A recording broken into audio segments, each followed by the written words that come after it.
নমস্কার বন্ধুরা, দীপাস কিচেনে আপনাদের সবাইকে স্বাগত। আমি আজকে চাউমিন বানাবো। তো চাউমিনের জন্য আমি দুটো চাউমিনের প্যাকেট নিয়ে নিয়েছি, পেঁয়াজটা কেটে নিয়েছি, আর এখানে বাদামটা ভেজে নিয়েছি আমি। এবার আমি চাউমিনটা সেদ্ধ দেব।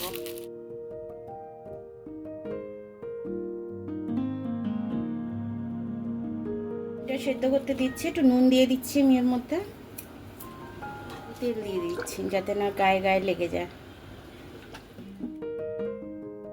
চাউমিনটা আমার সেদ্ধ হয়ে গেছে, আমি এবার নামিয়ে নেবো চাউমিনটা। জলটা আমি ঝাড়তে দিয়ে দেবো। ওটার পেঁয়াজটা দিয়ে দিলাম, পেঁয়াজটার মধ্যে অল্প করে একটু নুন দিয়ে দিলাম, নরম হয়ে যাবে তাড়াতাড়ি। পেঁয়াজটা আমার এই পর্যন্ত ভাজা হলো, আমি এর বেশি ভাজবো না, কারণ পেঁয়াজ একটু মুখে না পড়লে ভালো লাগে না। আমি এই জায়গাটা একটু ফাঁকা করছি, আমি একটু ডিম ভেজে নেবো দুটো।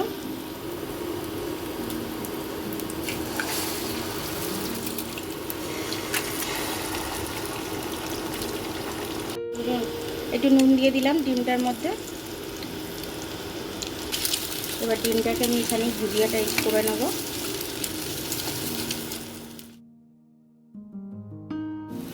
যেহেতু কাঁচা লঙ্কাটা দিইনি, সেহেতু একটু এই লঙ্কাটা আমি দিয়ে দিচ্ছি, আর একটু গোলমরিচের গুঁড়ো দিয়ে দিচ্ছি।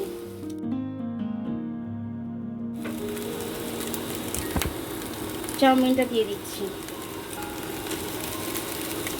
একদম ঝুড়ো ঝুড়োই আছে। বাদামটা ভেজে রেখেছিলাম দিয়ে দিলাম। এবার অল্প করে একটু সোয়া সস দিয়ে দেবো, একদমই অল্পই দেবো, বেশি দেবো না। আর একটু চিলি সস দিয়ে দিচ্ছি আমি, চিলি সসটা আমার নিজে হাতে বানানো। এবার টমেটো সসটা একটু দিয়ে দিচ্ছি।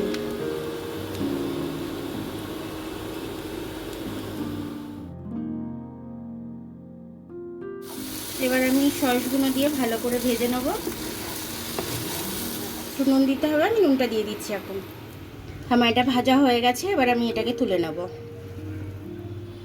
দেখুন আমার চাউমিনটা তৈরি হয়ে গেছে। চাউমিনটা খুব টেস্টি হয়েছে। চাউমিনটা বাচ্চাদের খেতে পারবে, বড়রাও খেতে পারবে, টিফিনেও দিতে পারবেন, ইভিনিং স্ন্যাক্সে দিতে পারবেন, বাচ্চারাও মন ভরে খাবে। আমার ভিডিওটা দেখার জন্য অনেক অনেক ধন্যবাদ।